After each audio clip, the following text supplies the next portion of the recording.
তোমরা একটা অন্যায় করার কারণে পাবলিক তোমাদেরকে ছাড়ে না, কিন্তু বান্দা কত ওয়াক্ত নামাজ ছাড়লা, কত বছর রোজা ছাড়লা, কত টাকা সুদ খাইলা, কত টাকা ঘুষ খাইলা, কত অন্যায় তুমি করলা।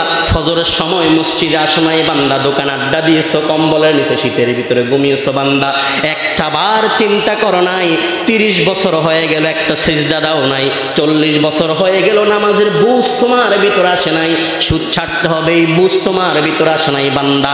মনে রাখো তোমাদেরকে জাস্ট আমি সুযোগ দিয়েছি, চাইলে প্রথম দিনই তোমাদেরকে আমি ধরতে পারতাম। ফুরুজ, জোরে বলে আল্লাহু আকবার। আল্লাহ রাব্বুল আলামিন দেখেন কত সুন্দর করে বলেন, আফালাম ইয়ানজুরুনা ইলাস সামা, তারা কি আসমানের দিকে তাকায়া দেখে না? বিবেককে একটা প্রশ্ন করবে, আল্লাহ রশি ছেড়ে দিয়েছেন, আল্লাহ যেন বুঝাতে চায় বান্দা যত কিছুই করো না কেন, ঠিক রশিটা কিন্তু আমার হাতে টান দেওয়া মাত্রই আমার কাছে আসতে হবে।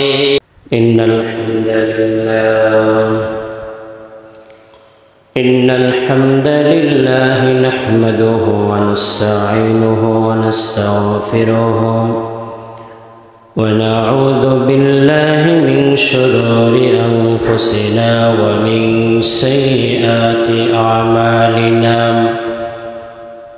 من يهده الله فلا مضل له ومن يضلله فلا هادي له ونشهد أن لا إله إلا الله وحده لا شريك له الذي أرسله الله تعالى بالحق بشيرا ونذيرا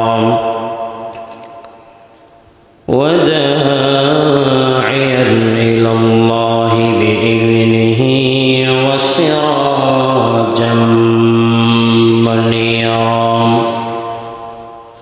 أما بعد فأعوذ بالله من الشيطان الرجيم. সবাই ঠোঁট মিলিয়ে পড়েন বিসমিল্লাহির রহমানির রহিম.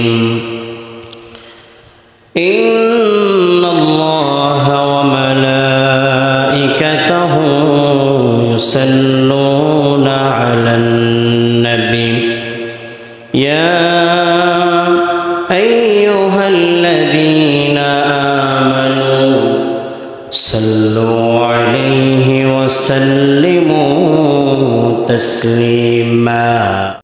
আলহামদুলিল্লাহ.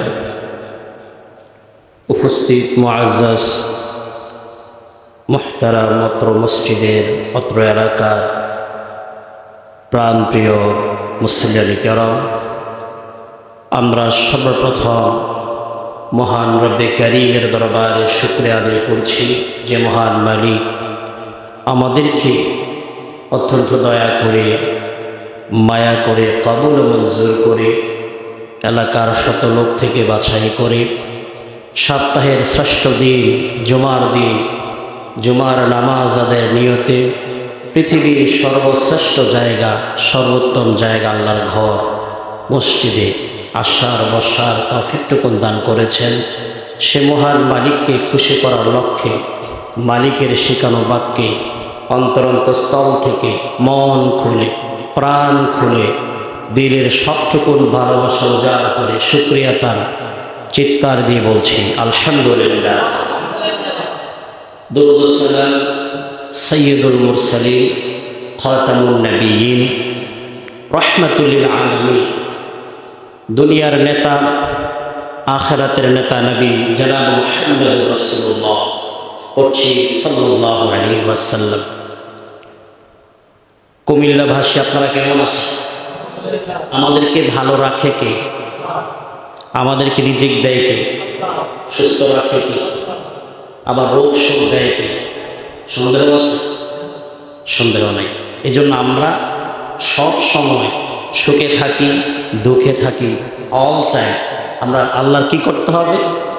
শুকরিয়া আদায় করতে হবে। শুকরিয়া আদায় করতে কি কষ্ট হয়?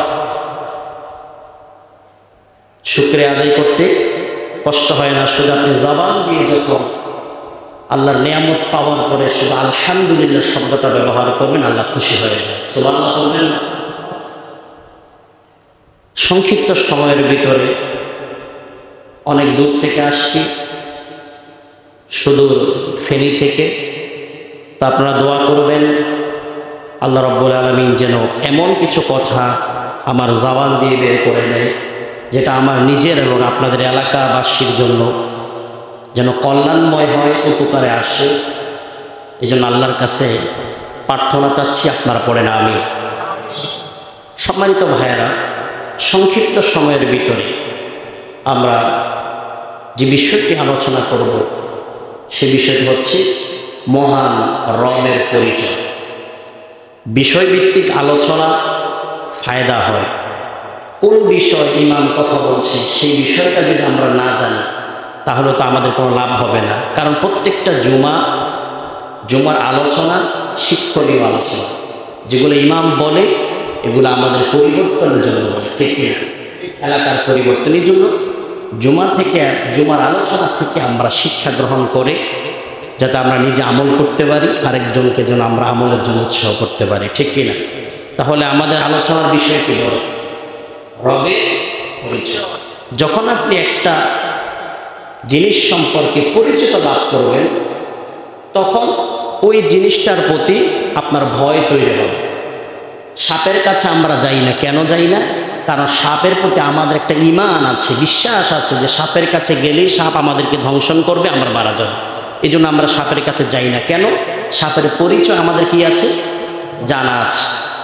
বিষ খাই না, কারণ বিষের পরিচয় আমাদের জানা আছে, বিষ খেলে আমরা মারা যাব, এই জন্য আমরা বিষ খাই, কারণ সে সম্পর্কে আমাদের জানা আছে।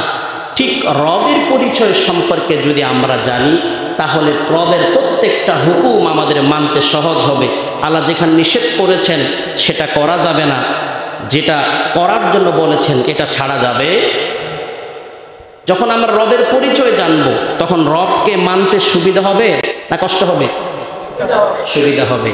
তার প্রতি একটা দিন দিন আমাদের ভয় কাজ করবে, ঠিক কি না? এই জন্য রবের পরিচয় দেখেন, আল্লাহ যে শব্দটি নামে আমরা ডাকি, আল্লাহ শব্দে পৃথিবীর দ্বিতীয় কাউকে পাবেন? আল্লাহ নাম দ্বিতীয় এরকম কেউ আছে? পাবেন? পাবেন না। পৃথিবীতে সবচাইতে বড় ফেরাউন, নমরুদ, নাস্তিকদের লিডার ফেরাউন, নমরুদ, কারুন, তারাও কিন্তু নিজেদেরকে কি বলে নাই? আমার নাম আল্লাহ, এটা কিন্তু কি করে নাই? বলে নাই। তারা বলছে আমাকে খোদা মানো, রব মানো, কিন্তু আমার নাম আল্লাহ এটা বলে নাই। কারণ আল্লাহ নাম এটা শুধু আল্লাহর জন্যই খাস। কার জন্য খাস? আবার আল্লাহর 99টা নাম আছে। আপনি যদি চান আল্লাহর 99টা নাম আব্দুল শব্দ ব্যবহার করে আপনি রাখতে পারেন কি পারেন না? ধরেন আল্লাহর নাম হচ্ছে রহমান, এই রহমান মানুষের নাম রাখা যাবে, তবে শর্ত হচ্ছে রহমানের আগে একটা আব্দুল শব্দ ব্যবহার করতে হবে। সুবহানাল্লাহ। যদি আমরা রাখি আব্দুর রহমান, রাখা যাবে কি যাবে না? আমরা যদি রাখি আব্দুল্লাহ, বলেন তো রাখার সুযোগ আছে নাকি নাই? আব্দুল করিম রাখা যাবে, কিন্তু বলেন তো আব্দুল আল্লাহ এটা রাখা যাবে নাকি? এটা রাখা যাবে না। আল্লাহ হচ্ছে একটা আলাদা একটা নাম, এটা আল্লাহর জন্য খাস। এই জন্য আপনি যখন রবের পরিচয় সম্পর্কে জানতে পারবেন, আল্লাহ ঠিক যে কাজগুলা নিষেধ করেছেন করার জন্য, যখন আল্লাহর প্রতি আমাদের দিন দিন ঈমান বাড়বে, পরিচয় যখন জানতে পারবো, ঠিক তখন আমরা প্রত্যেকটা কাজ সতর্কতার সাথে করব, ঠিক কি না? প্রিয় ভাইরা, তাহলে রব তিনি কে? রব তিনি হচ্ছেন আমাদের রিজিকদাতা, তিনি আমাদের হায়াতের মালিক, তিনি আমাদের মৌতের মালিক, ঠিক কিনা? তিনি গোটা পৃথিবীর সব কিছুর মালিক। তিনি কে? আরেকটু জোরে জবান খুলে বলেন, তিনি কে? সন্দেহ আছে তো? নবীজির কাছে কাফের বেঈমানরা আসলো, বললেন মুহাম্মদ বাইয়িন লানা নাসাবা রাব্বিক, নবী আপনি আপনার রবের পরিচয়টা আমাদেরকে দেন। আপনার রবের বাবার নাম কি? আপনার রবের মায়ের নাম কি? আপনার রবের দাদার নাম কি? দাদির নাম কি? আপনার রবের ডিটেলস পরিচয়টা আমাদেরকে দেন। পড়েন নাউযুবিল্লাহ। আর একটু জোরে বলেন নাউযুবিল্লাহ। আল্লাহ রাব্বুল আলামিনের পরিচয় দেন নবী। তখন নবীজি কথা শোনার পরে তার চেহারাটা মলিন হয়ে গেলেন, তিনি রেগে মেগে আগুন হয়ে গেলেন। নবীজি বললেন, রবকে নিয়ে কখনো তোমরা গবেষণা করো না, কিন্তু তোমরা রবের সৃষ্টি নিয়ে গবেষণা করো। সুবহানাল্লাহ। তোমরা কি করো? রবকে নিয়ে কি করো না? গবেষণা করো না। রবকে নিয়ে গবেষণা করা জায়েজ নাই, তবে আল্লাহর সৃষ্টি আছে, স্রষ্টা নয়। স্রষ্টা হচ্ছেন কে? আরো জোরে বলেন কে? তোমরা সৃষ্টি নিয়ে গবেষণা করো, আল্লাহকে খুঁজে পাবে। কাকে খুঁজে পাবে? আল্লাহকে খুঁজে পাবে। কিন্তু রবকে নিয়ে যদি তোমরা গবেষণা করো, শেষ পর্যন্ত রবকে তো পাবে না, শেষ পর্যন্ত তোমাদের ঈমান হারা হয়ে যাবে। কি হারা হয়ে যাবে? আল্লাহকে নিয়ে গবেষণা করা জায়েজ আছে? নবীজি সাল্লাল্লাহু আলাইহি ওয়াসাল্লাম যখন রেগে গেলেন, বলেন তো এই দৃশ্যটা আর সাজিম থেকে আল্লাহ তাআলা অবলোকন করেছেন কি করছেন না? আল্লাহ তাআলা দেখছেন কি দেখছেন না? তখন আল্লাহর সাজিম থেকে ছোট্ট একটা সূরার আয়াত আল্লাহ তাআলা নাজিল করলেন। সেই সূরাটা আমরা পারি। জিব্রাইল এসে বললেন, নবী রাখবেন না, আপনি তাকে জবাব দেন। আমার সঙ্গে যারা ঠোঁট মিলিয়ে পড়েন পারেন, লাম ইয়ালিদ ওয়া লাম ইউলাদ ওয়া লাম ইয়াকুল লাহু কুফুয়ান আহাদ। পারে কি না? এটা অর্থ কি? হে নবী তাদেরকে শুনায়া দেন, লাম ইয়ালিদ ওয়া লাম ইউলাদ, আল্লাহকে কেউ জন্ম দেয় নাই, আল্লাহও কারো থেকে জন্ম নেয় নাই। ওয়া লাম ইয়াকুল লাহু কুফুয়ান আহাদ, হে নবী জানায়া দেন আল্লাহ এক এবং দ্বিতীয়, তার সমকক্ষ আর পৃথিবীতে কেউ নাই। আল্লাহই আল্লাহ, আল্লাহর সমকক্ষ আর কেউ হতে পারে? জবাব আসছে কি আসেনি? এটা কোন সূরা বলতে পারবেন? জামিয়াই ওয়ালাম ইউলাদ। আমরা কুল আল্লাহ বলে চিনি, কিন্তু আমি একদিন ওই একজনকে জিজ্ঞেস করলাম যে ভাই আপনি কি কুল আল্লাহ সূরা পারেন? বলে পারি। বলে সূরা ইখলাস পারেন? বলে পারি না। মানে সূরা কুল আল্লাহ পারে কিন্তু ইখলাস পারে না। কিন্তু ওই মানুষটা জানে না, কখনো শুনে নাই যে কুল আল্লাহ এটা হচ্ছে কি সূরা ইখলাস, যে এটা হচ্ছে নাম ইখলাস, কিন্তু কুল আল্লাহ দিয়ে কি হয়? শুরু হয়। ঠিক কি না ভাই? আপনি কি সূরা মাউন পারেন? বলে পারি না। কি আরে পারেন? বলে পারি। মানে মুরব্বীদের ভিতরে আমাদের আসেন, এটা আসলে তাদের দোষ না। এটা আমাদেরকে যখন ছোটকালে আমাদের উস্তাদরা শিখাতো, তখন আমাদেরকে কুল আল্লাহ দিয়ে শিখাতো, মানে সূরার নামটা শিখাতো না। এখন তো এটা আপডেট হয়েছে, মানুষ আগে নামটা শিখায় পরে সূরা শিখায়। ঠিক না ভাই? এই জন্য আল্লাহ রাব্বুল আলামিন ইনি এমন একজন রব যাকে নিয়ে গবেষণা করা যাবে না। ওনার হাজারো সৃষ্টি আছে, লক্ষ কোটি কোটি সৃষ্টি আছে কি নাই গবেষণা করার মতো? আল্লাহ রাব্বুল আলামিন বললেন, বান্দা তোমরা আমাকে নিয়ে কেন গবেষণা করো? তোমরা আমার আসমান নিয়ে গবেষণা করো। আসমান নিয়ে যখন গবেষণা করবে, আসমানের রব আল্লাহকে খুঁজে পাওয়া যাবে। আল্লাহ এই কথা কোরআনে বলেন, আফালাম ইয়ানজুরুনা ইলাস সামাই ফাওকাহুম কাইফা বানাইনাহা ওয়া যায়্যানাহা ওয়া মা লাহা মিন ফুরুজ। জোরে বলে আল্লাহু আকবার। আল্লাহ রাব্বুল আলামিন দেখেন কত সুন্দর করে বলেন, আফালাম ইয়ানজুরুনা ইলাস সামা, তারা কি আসমানের দিকে তাকায়া দেখে না? তারা কি আকাশের দিকে তাকায়া দেখে না? কাইফা বানাইনাহা, আমি আসমানটাকে কিভাবে বানিয়েছি, আমি আল্লাহ তাআলা কিভাবে আসমানটাকে নির্মাণ করেছি। ওয়া যায়্যানাহা, আমি আল্লাহ তাআলা আসমানটাকে কিভাবে সুশোভিত করেছি, সৌন্দর্যমণ্ডিত করেছি। ওয়া মা লাহা মিন ফুরুজ, তারা কি তাকায়া দেখে না আসমানের ভিতরে সামান্যতম ফাটলও নাই? সুবহানাল্লাহ পড়েন। আসমানে কি ফাটল আছে? আমরা যখন বিল্ডিং তৈরি করি, ধরেন বিশাল বড় একটা বিল্ডিং তৈরি করব, ওই বিল্ডিং এর ছাদের ভিতরে রডের প্রয়োজন হয় কি হয় না? বলেন তো এমন কোন রড কোম্পানি আছে নাকি বিশাল করে আপনি একটা ছাদ তৈরি করবেন, একেবারে এই মাথা থেকে আরেক মাথা পর্যন্ত রড কোম্পানি কি রড বানায়নি? আপনাকে জোড়া দিতে হবে। কি দিতে হবে? জোড়া দিতেই হবে, জোড়া ছাড়া আপনি পারবেন না। আল্লাহ রাব্বুল আলামিন বলেন, বান্দার আসমানের দিকে তাকায়া দেখো, ওয়ামা লাহা মিন ফুরুজ, আসমানের ভিতরে কোনো ফাটা নাই। আসমানটাকে তৈরি করছে কে? আল্লাহ রাব্বুল আলামিন আরো সুন্দর করে বলেন, আল্লাহুল্লাযী রাফা'আস সামাওয়াতি ওয়াল আরদি বিগাইরি আমাদিন তারাউনাহা। আল্লাহ কত সুন্দর করে বলেন, দেখো আসমানের দিকে তাকায়া, যে আল্লাহ তাআলা আসমানটাকে খুঁটিবিহীন দাঁড় করায় রাখছে। সুবহানাল্লাহ। খুঁটি আছে আসমানে? দেখাতে পারবেন? একটাও কি খুঁটি আছে? পৃথিবীতে যত সায়েন্টিস্ট আছে, যত বিজ্ঞানী আছে, যত মানুষ পৃথিবীতে আছে, সবাই যদি একত্র হয়ে পৃথিবীর শেষ প্রান্ত যদি চলে যায়, যে যেতে যেতে দেখি আসমানের কোনো খুঁটি পাওয়া যায় কি? কি পাওয়া যায় কি? দেখি না আসমানে কোনো খুঁটি পাওয়া যায় কিনা। আল্লাহ এটা কিভাবে নির্মাণ করছি, কিভাবে এটা দাঁড় করায় রাখছি, একটু আমাদের তো অবাক করা বিষয়। কিন্তু আমরা যখন বিল্ডিং তৈরি করি, ফিলার ছাড়া তো বিল্ডিং তৈরি হয় না। এই যে মসজিদটা তৈরি হলো, ফিলার আছে কি নাই? আমরা চাই ফিলার যত বাড়ায় দেওয়া যায়, কারণ ফিলার যদি বাড়ে ছাদটা টিকসই বেশি হয়, মজবুত হয়, ঠিক না? কিন্তু আল্লাহ কিরি কেমন, আল্লাহ এটা কেমনে দাঁড় করে রাখছি, কোনো খুঁটি নাই, দেখি না পৃথিবীর শেষ প্রান্তে আছে কিনা। বলেন তো, কিয়ামত পর্যন্ত যাবে, কিয়ামত পর্যন্ত পৃথিবীর শেষ প্রান্তে যেতে থাকবে, দ্রুতগামী যে রকেটগুলো আছে এগুলা দিয়ে যদি যায়, বলেন তো একটাও কি খুঁটি বের করতে পারবে? আল্লাহ কোরআনে বলছে, আমি খুঁটি ছাড়া দাঁড় করায় রাখছি, পৃথিবীর কারো ক্ষমতা নাই খুঁটি বের করার। ঠিক কিনা?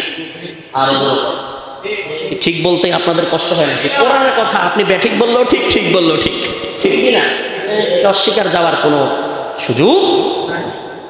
এই জন্য আল্লাহ বললেন, বান্দা আমাকে যদি খুঁজে পেতে চাও তাহলে আমাকে নিয়ে গবেষণা করো না, আমার সৃষ্টি আসমান নিয়ে গবেষণা করো। আল্লাহ পরায়াতে বলছেন, তোমরা পাখি নিয়ে গবেষণা করো। কি নিয়ে? আল্লাহ তাআলা বলেন, আওয়ালাম ইয়ারাউ ইলাত তায়রি ফাওকাহুম সাফাতিন ওয়া ইয়াকবিদনা মা ইউমসিকুহুন্না ইল্লার রহমান। জোরে আল্লাহু আকবার। আল্লাহ তাআলা বললেন, আওয়ালাম ইয়ারাউ ইলাত তায়রি, তায়রি মানে কি? পাখি, ঠিক না? তয়রুন শব্দ অর্থ পাখি, নুরানিতে পড়ায়, ঠিক কিনা? বাচ্চাদেরকে পড়ায় তয়রুন পাখি, তয়রুন তো। আল্লাহ তাআলা বললেন, আওয়ালাম ইয়ারাউ ইলাত তায়রি, তারা কি আসমানের দিকে যে পাখিগুলা উড়ে, আসমানের দিকে তাকায় দেখে তারা পাখিগুলো উড়ে, পাখিগুলার দিকে তারা কি তাকায় না? তাকায় দেখে নাম। সাফাতিন ওয়া ইয়াকবিদনা, পাখিগুলা কিভাবে ডানাগুলা জাপটায়, ডানা জাপটায়া পাখিগুলা কিভাবে আকাশে উড়ে, তারা কি দেখে না? আল্লাহ রাব্বুল আলামিন বললেন, পাখিগুলা যে আসমানে ভাসে উড়ে, এগুলাকে মা ইউমসিকুহুন্না ইল্লার রহমান, আমি আল্লাহ রাব্বুল আলামিন ছাড়া, আমি রহমান ছাড়া পাখিগুলাকে আসমানের ভিতরে আর কেউ বাসায় রাখতে পারে না। পারবে? আমরা যখন মানুষ যখন বিমান তৈরি করে, বলেন তো বিমানের ভিতরে এমন কিছু মেশিন ফিট করেছে যে মেশিনের মাধ্যমে উড়ে, ঠিক কিনা? ফিট করে নাই? এমন একটা শক্তি তার ভিতরে আছে, এটা মানুষ ফিট করে দিয়েছে। এমন একটা ইঞ্জিন তার ভিতরে আছে যে পাখির মতো ঠিক বিমানটা আসমানে উড়ে। ওই পাখি থেকে গবেষণা করেই কিন্তু কি করেছেন? বিমান তৈরি করেছে। তাহলে এমন একটা ইঞ্জিন সেটার ভিতরে ফিট করেছে যে ইঞ্জিনের মাধ্যমে এটা 300-400 জন মানুষ নিয়ে এক দেশ থেকে আরেক দেশে চলে যায়, ঠিক কিনা? পাখির মতো উড়ে কি উড়ে না? বলেন তো, এটা মানুষের হাত এটার ভিতরে আছে কি নাই? কথা বলেন না, কোন হাত আছে কি নাই? উড়ার পিছনে মানুষের হাত আছে না নাই? মানুষ ইঞ্জিন ফিট করেছে, এই জন্য চলে। মোটর সাইকেল ইঞ্জিন আছে, এমন একটা শক্তি তার ভিতরে কাজ করে, 3-4 জন নিয়ে এসে যেখানে খুশি সেখানে যেতে পারে, ঠিক কিনা? প্রিয় ভাইয়ের আমার, তাহলে চিন্তা করে দেখেন, মানুষ যে বিমান উড়ায় এটার ভিতরে এমন ইঞ্জিন ফিট করেছে যে ইঞ্জিনের কারণে দেশের এক প্রান্ত থেকে আরেক প্রান্ত যেতে এটা সক্ষমতা রাখে। বলেন তো, আল্লাহ রাব্বুল আলামিন যে পাখির দিকে তাকানোর জন্য বলেছেন, এটার ভিতরে আমাদের শিক্ষাটা কি? পাখির ভিতরে আল্লাহ রাব্বুল আলামিন এমন কি ইঞ্জিন ফিট করেছেন যে ইঞ্জিনের কারণে 1 টাকার তেলও লাগে না, কিচ্ছু লাগে না, অক্টেন লাগে না, ফ্যাক্টর লাগে না, ঘন্টার পর ঘন্টা আকাশে উঠতে পারে। বলেন তো কার ক্ষমতা? উড়াইতে বলেন তো, পাখিটাকে যে আল্লাহ তাআলা তৈরি করলেন, পাখিটাকে বানালেন, বানানোর পরে বিমানের মতো এমনকি ইঞ্জিন মানুষ কি ফাঁকির ভিতরে ফিট করছে? বলেন না কেন করছে? তাহলে আমরা কোনো একটা জিনিস উড়াতে হলে এটার ভিতরে ইঞ্জিন দিতে হয়, তেল ভরতে হয়, চাকা লাগাতে হয়, বিভিন্ন কিছু লাগাতে হয়। কিন্তু আল্লাহর সৃষ্টি দেখেন পাখি, কোনোদিন একটা দিন ডাক্তারের কাছে কি হয় না, যায় না।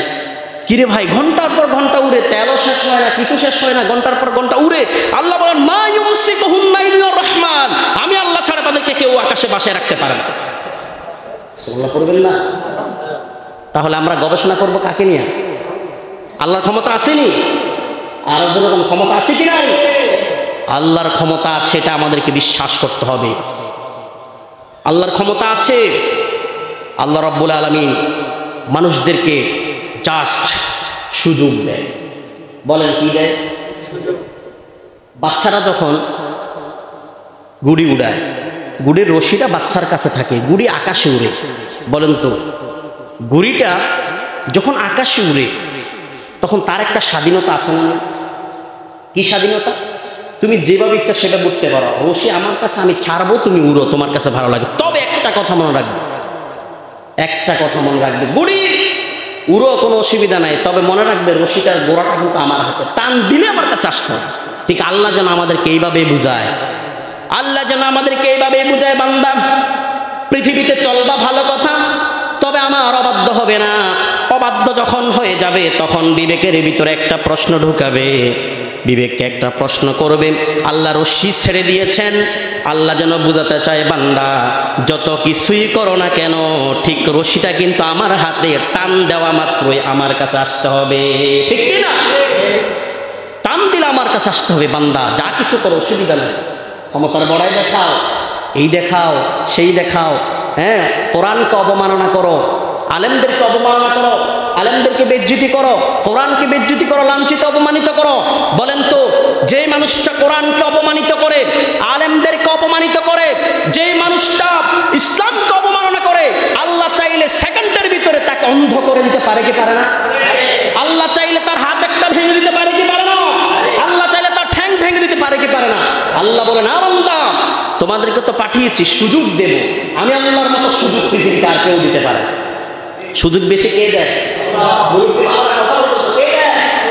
আল্লাহ রাব্বুল আলামিন কেমন ভাবে সুযোগ দেয় দেখেন, একটা উদাহরণ দিলে বুঝবেন। বলেন তো আপনাদের এই জায়গার নাম কি? আমি তো জানি না, বলেন জায়গার নাম কি? হ্যাঁ বলেন, এটা হচ্ছে শরীফপুর। আপনাদের এখানে দোকান আছে নাকি নাই?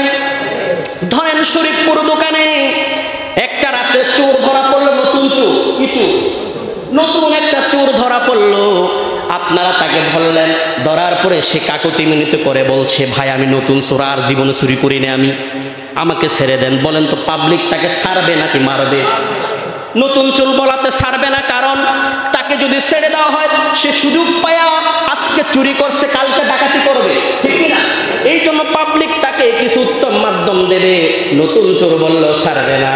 আল্লাহ বুঝাতে চায় বান্দা, তোমরা একটা অন্যায় করার কারণে পাবলিক তোমাদেরকে ছাড়ে না, কিন্তু বান্দা কত ওয়াক্ত নামাজ ছাড়লা, কত বছর রোজা ছাড়লা, কত টাকা সুদ খাইলা, কত টাকা ঘুষ খাইলা, কত অন্যায় তুমি করলা।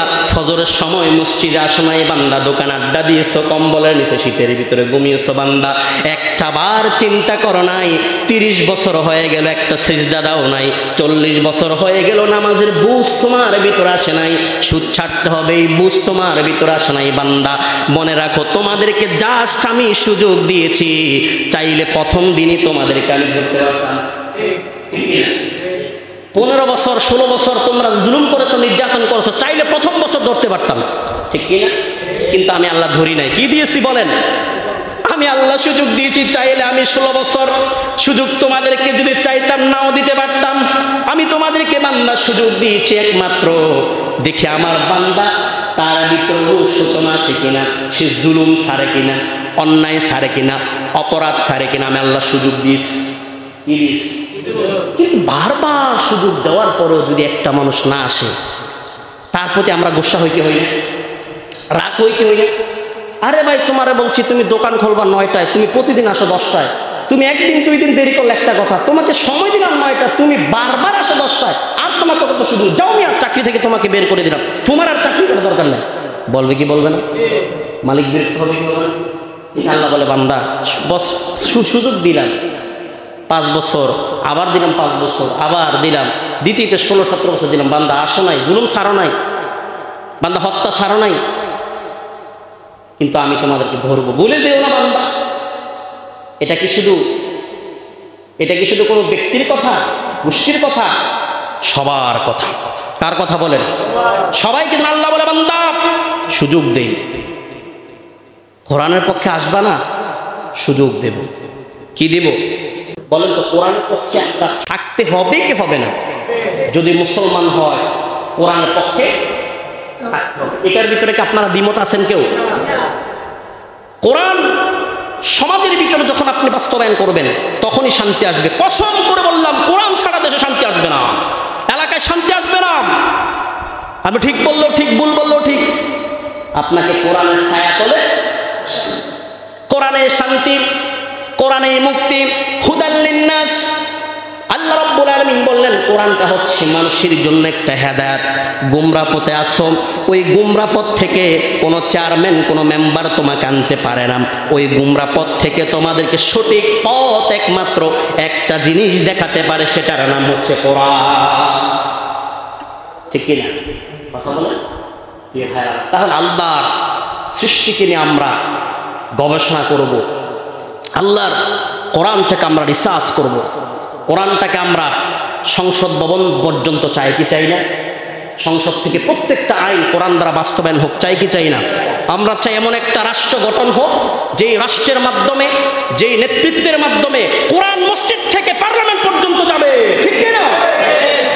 কোরআন মসজিদে থাকবে না, কোরআন পার্লামেন্টও যাবে, সংসদ ভবনে যাবে, কোরআন দেশে ছড়ায় যাবে, প্রত্যেকটা বিধান কোরআন অনুযায়ী চলবে। চান কি চান না?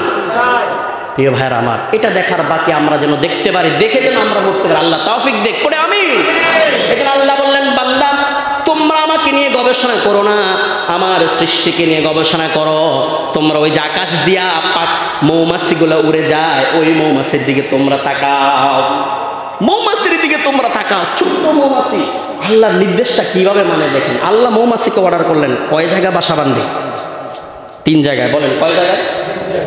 আল্লাহ এই কথা কোরআনে বললেন, ওয়াউহা রাব্বুকা ইলান নাহল আনিত্তাখিযি মিনাল জিবালি বুয়ুতা ওয়া মিনাশ শাজারি ওয়া মিম্মা ইয়ারিশুন।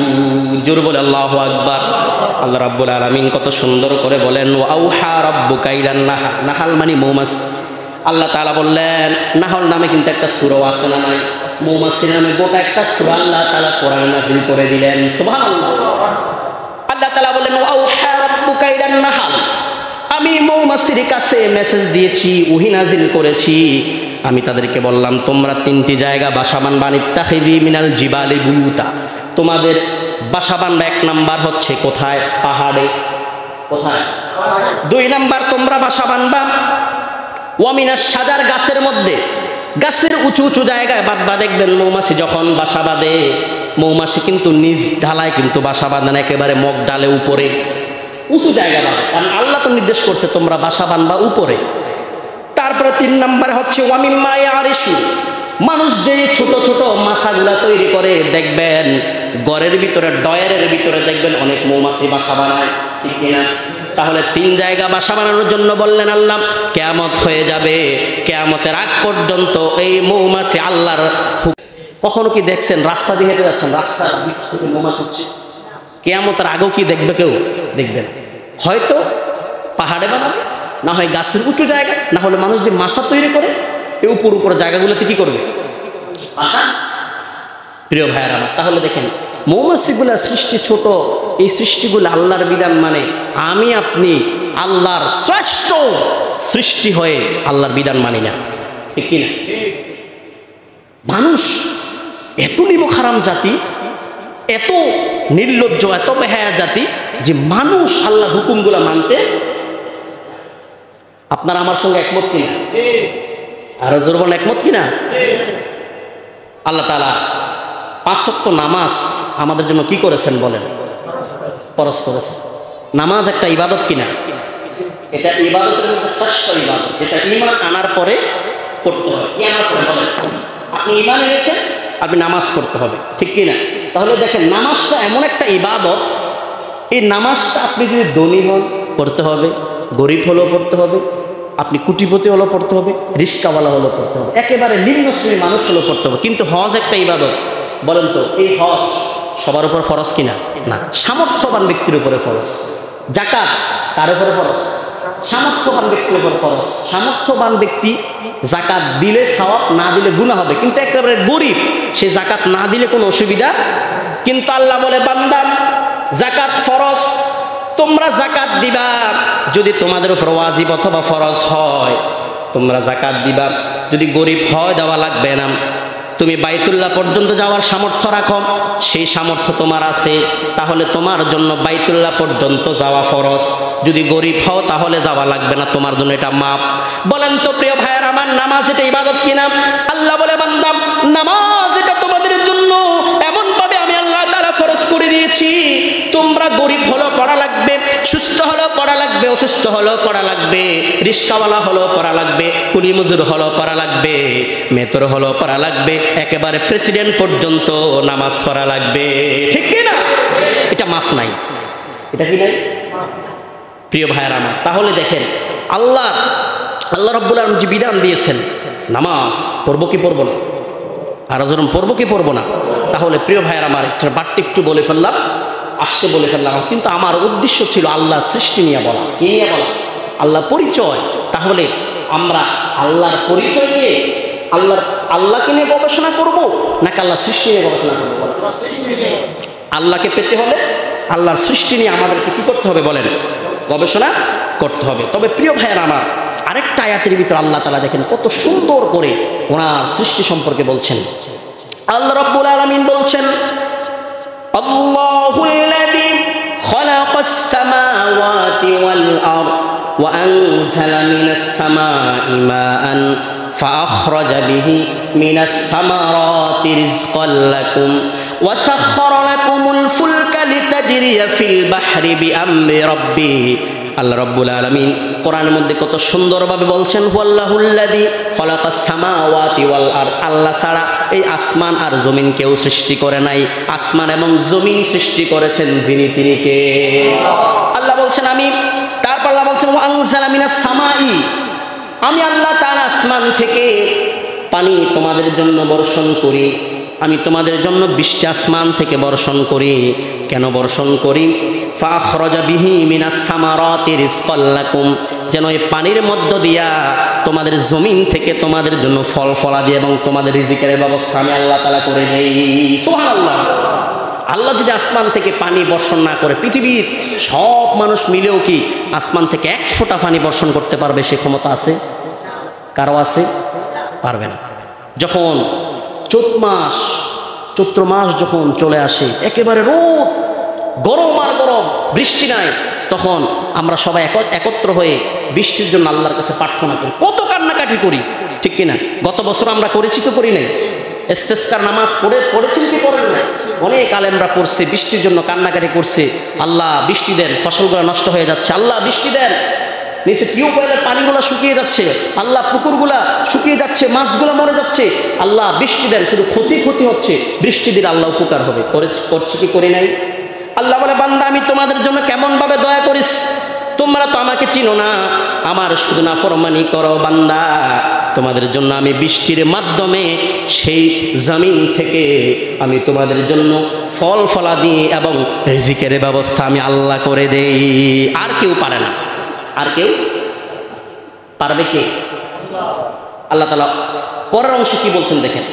আল্লাহ তাআলা বলছেন, ওয়া সাখখারা লাকুমুল ফুলকা লিতাজরিয়া ফিল বাহরি, তোমরা যে সমুদ্র পথে চলাফেরা করো, সমুদ্র পথে যেগুলা চলাফেরা করে, নৌকা, স্টিমার, লঞ্চ, জাহাজ, এগুলাকে এক কথায় নৌজাহান বলে। কি বলে?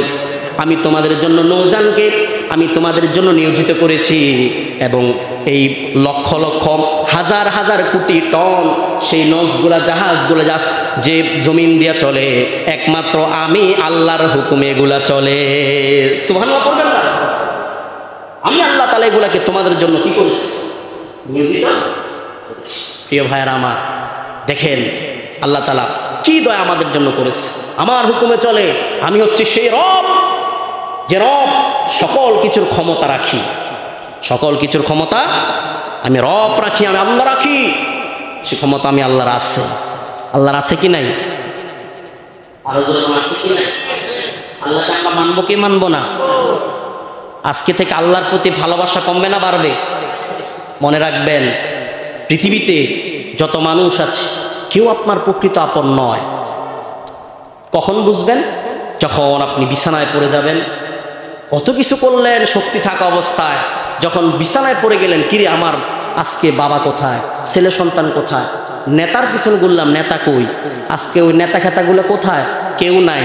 শেষ পর্যন্ত যখন বিছানায় শুয়ে যায়, তখন তারা চিন্তা করে এখন তো আর আল্লাহ ছাড়া আর কোনো উপায় নাই। মানে তখন জীবন আল্লাহ নাম নেয় নাই, তখন শুধু সেকেন্ডে সেকেন্ডে খালি আল্লাহ নাম। হুজুর আমার বাবা অসুস্থ। শেষ পর্যায়ে আজীবন করছে আকাম কুকাম, নামাজ কালাম তো পরেই নেই, কোরআনের বিরুদ্ধে কথা বলছে, আলেমদের বিরুদ্ধে গেছে, ইসলামের বিরুদ্ধে গেছে। এখন মরার সময় খালি আল্লাহ আল্লাহ, আল্লাহ ছাড়া এখন আর কোনো উপায় নেই। এখন বলে হুজুরকে আনেন, তাড়াতাড়ি হুজুরকে আনেন, তওবা করার লাগবে বাবাকে।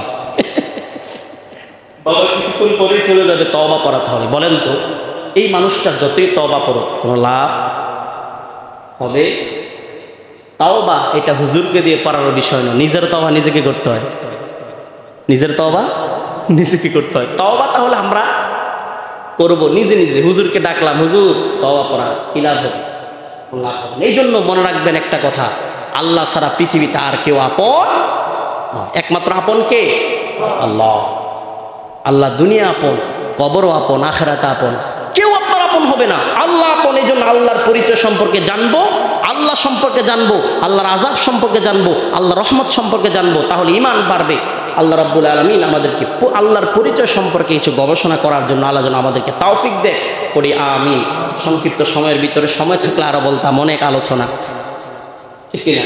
অনেক বলার ইচ্ছা ছিল, যেহেতু জুমার সময় মাহফিল হলে বলতাম। অনেক দূর থেকে আসছি, সুদূর ফেনী থেকে। আপনারা দোয়া করবেন যেন আমার জান এবং মালকে আল্লাহ তাআলা হেফাজত করে সহি সালামতের জন্য আল্লাহ তাআলা আবার সেখানে যাওয়ার তৌফিক দেখ, পড়ি আমিন। আরো জোরে পড়ি আমিন। আমরা নামাজ পড়বো তো ইনশাল্লাহ, রোজা রাখবো তো ইনশাল্লাহ, গীবত ছাড়বো তো ইনশাল্লাহ, মা বাবার খেদমত করবো তো ইনশাল্লাহ। খেলাধুলা, ক্যারাম বোর্ড খেলা, বাচ্চা এই যে যুবকরা যারা আছে, ক্যারাম বোর্ড খেলা, ক্রিকেট খেলা নামাজের সময় খেলে, আসে নাকি না? যুবক ভাইরা তোমাদেরকে পরিবর্তন হওয়া লাগবে, তোমাদেরকে নামাজি হওয়া লাগবে। আজান হয়েছে সাথে সাথে কোথায় দৌড় দিতে হবে না? যুবক ভাইরা খেলাধুলা পাগল, মানে টাইম দেখে বাংলাদেশে খেলা কখন আছে, মানে কোন টাইমে বাংলাদেশ ইন্ডিয়া খেলা আছে, একবার টাইম টু টাইম, মানে আধা ঘন্টা আগে মোবাইল নিয়ে বসে আছে যে কখন খেলা শুরু হবে তখন দেখা শুরু করবো। মানে যখন অ্যাডভার্টাইজ আছে মানে বিরক্তি বোধ করে, আরে কেন আসলো খেলাটা দেখি, ঠিক না? প্রিয় ভাইয়েরা, প্রিয় যুবক ভাইয়েরা, এটার জন্য পাগল হলে চলবে না। পাগল হতে হবে আল্লাহর জন্য, পাগল হতে হবে নামাজের জন্য, পাগল হতে হবে মসজিদের জন্য। অন্তরটা মসজিদের সঙ্গে ঝুলে থাকবে। এক ওয়াক্ত নামাজ পড়েছি, ফজর পড়েছি, ইচ্ছা থাকবে কখন জোহর পড়বো, জোহর পড়েছি, মাথায় থাকবে কখন আসরের সময় হবে, আসর পড়েছি কখন মাগরিবের সময় হবে, মাগরিব পড়েছি কখন এশারের সময় হবে, এশার পড়েছি কখন ঘুম ভাঙবে, দিয়ে আল্লাহর দরবারে সিজদা দিব ফজরের সময়। সুবহানাল্লাহ পড়বেন না? এই চিন্তা থাকতে হবে কি হবে না? আল্লাহ রাব্বুল আলামিন অনেক সময় নিয়ে ফেলেছি। আল্লাহ রাব্বুল আলামিন আমি যে আলোচনাটুকু করলাম, প্রথম আমাকে, আমরা যারা আছি আমাদের সকলকে আল্লাহ রাব্বুল আলামিন যেন দৈনন্দিন জীবনে আমল করার জন্য তৌফিক দান করে, পড়ি আমিন। ওয়া আখিরু দাওয়ানা আলহামদুলিল্লাহি রাব্বিল আলামিন। আসসালামু আলাইকুম ওয়া রাহমাতুল্লাহি তাআলা ওয়া বারাকাতুহু।